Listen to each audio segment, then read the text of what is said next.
sa akin mga kaputi dito sa bago nag-trending nga na to sa TikTok kasi panoodin nyo yan no. Grabe ito nga daw kasi yung kakaibang prutas na kapag kinain mo nga daw ay masusuka ka nga sa sobrang pangit daw ng lasa. Kasi panoodin nyo yan no. Yung mga kumakain nga nito talagang pagkakain pa lang nila talagang nasusukan na nga agad nila dahil pangit daw yung lasa ng prutas na to.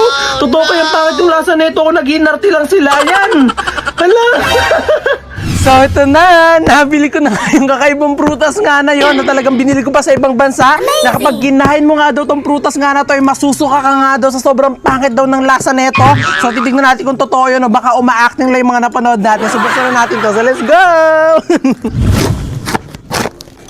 Yung iba ko napanood, talagang inaamoy pa lang nila, talagang nasusuka na sila. So ibig sabihin pati yung amoy niya mabaho. Tignan natin yan. Ayan. Tchanen! May nakalagay na ganito. Kaso di ko mabasa. So ito na. Nabili natin. Amazing! Bakit baka mabaho yung amoy ha? Ang asim ng amoy. Ayan. Nasa ito yung tsura niya. Oh my God. Dami ko palang nabili.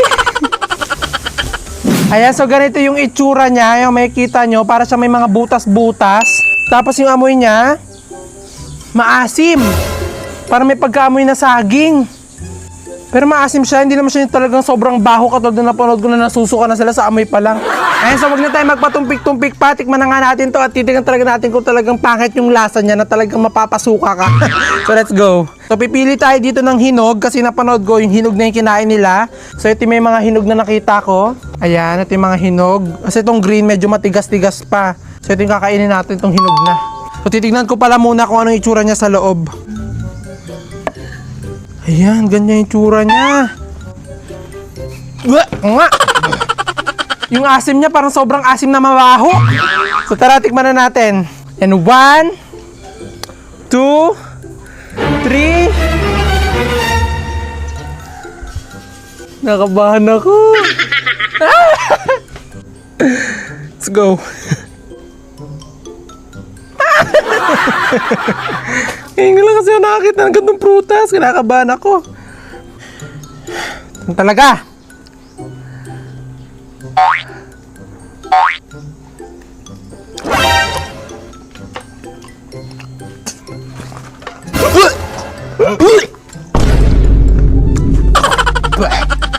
Piling ko iniisip ko lang eh. Iniisip ko lang yung pangit ni lasa niya. Isa pa.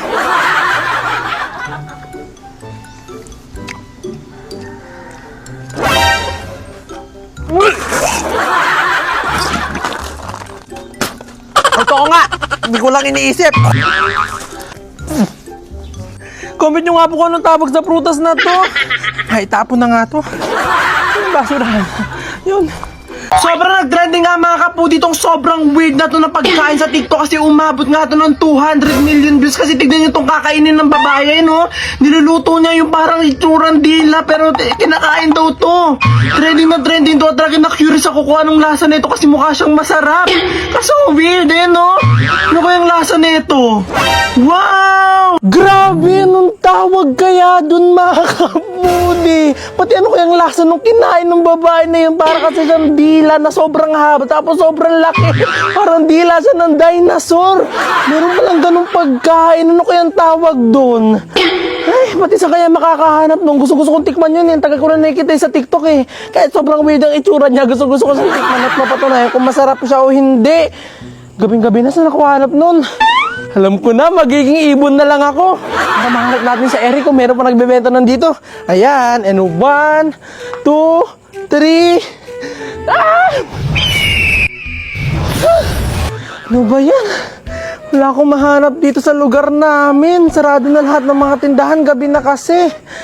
Ay, saan naman kaya ako bibili ng ganun? Parang dila na yun. Wait nga lang, maglalaho na lang ako para makapunta ako sa tindahan meron nun. Ito na ha, kapangyarihan ko, dali mo ako saan meron tindahan na. In 1, 2, 3. Ha? Hala, nasa na ako? Saan ako dinala ng kapangyarihan ko? Search ko naman to, saan naman ako dinadala ng kapangyarihan ko? Wala pala yung cellphone ko dito, magtatanong nga tayo dito. Ay, ito ni Ale. Ale, nasa po tayo? Nasa po itong lugar na po na to? SNR. SNR? Ano sa SNR doon? Ay, oh my God. So, dito natin matatagpuan ngayon. Nakita natin sa TikTok na dila. Parang dila ng kalabaw ba yun?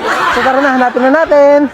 Ay, so, pupunta tayo dun sa meat section. Tapos, hahanapin natin yun. Kasi yung nakita nga natin na nadila nga. Sa meat nga siya nahanap. So, tara. Amazing! Ayan. Saka dito makakahanap dun. Sabi, pati ano kayong lasa nun, no? Tara. Saan dito yung meat section? Dun. Tara. Ayan, saan dito yun? Ayun, dito na pala yung meat section. Yan, so nandito na tayo sa meat section. Hala, ba't nandito si Mama? Ba't sumama ka?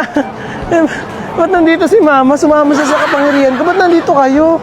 Nag-magic lang ako papunta dito sa SNR. Ba't nandito kayo? Bibili. Ay, bibili ka rin? Nag-magic ka rin? Ay, nag-magic din siya. So, hanapin na natin. Gusto ko dito mahanap yung parang dila. Kasi nakita ko parang dila siya ng kalabaw ba yun? Nandito? Ay, nahanap na agad ni Mama. Saan? Saan, Ma? Dito? Ayun. Ito. Ito nga. Ito, Ma? Ito. Ayan, o. Amazing! Ito nga yung nakita natin na dila sa TikTok. Ang laki niya, pati nakakilabot.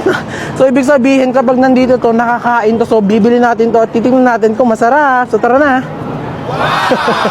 So, ito na, ilagay na natin dito. Tapos, lutuin na natin sa bahay. Bye-bye. Tara. So, ito na mga kapudi. Ayan, nakauwi na tayo dito sa bahay. At ito na, iluluto na natin ito. Nakita natin ito sa TikTok. Buti na talaga, meron talaga nitong ganitong nakita natin karne parang dila doon sa pinuntahan natin na SNR na. So, parang bihira lang ata magkaroon nun. So, ito na, iluto na natin to. Gayahin lang din natin yung pagluluto ko to. Doon nakita natin sa TikTok. So, tara na. So, ito na, iluto na natin to. So, first, tanggalin muna natin siya sa kanyang balot. Yan, kung makikita nyo, ito talaga yung nakita natin sa TikTok. Tignan nyo. Ayan, no. Grabe, no. Pati yung nasa dila, oh. Parehas na parehas. So, lutuin na natin to. Titignan natin kung masarap to. So, tara na. Grabe, nakilabot. Ganito pala yun, no, dila. So, ito na. Ayan, hugasan na rin natin tong ating nabiling dila. At kung mapapansin nyo dito sa akin nabili, ito na yung dila niya. Kapag ginaganyan mo yung kamay nyo, parang may mga patusok-patusok kayo, no? Diba? Parang sobrang gaspang na sobrang mayroong mga maliliit na karayom. Ganun yung niya pagka itsura ng dila niya. So, panintay natin, lutuin na natin siya. So, first, ayan, kumuha na tayo nitong butane. Kaserola. Buksan na natin. Ayan. Tapos, lagyan natin ng tubig. Kagayahin lang talaga natin yung paano nila niluto yung ganyan nila. Itong ganito nila. Nung nakita natin sa TikTok. Kunin na natin. And then, hanggat hindi pa kumukulo yan, ilalagay na agad natin tong nabili natin dila. Amazing! Yan natin. Yun. Di pa rin siya kasha. Sobrang laki.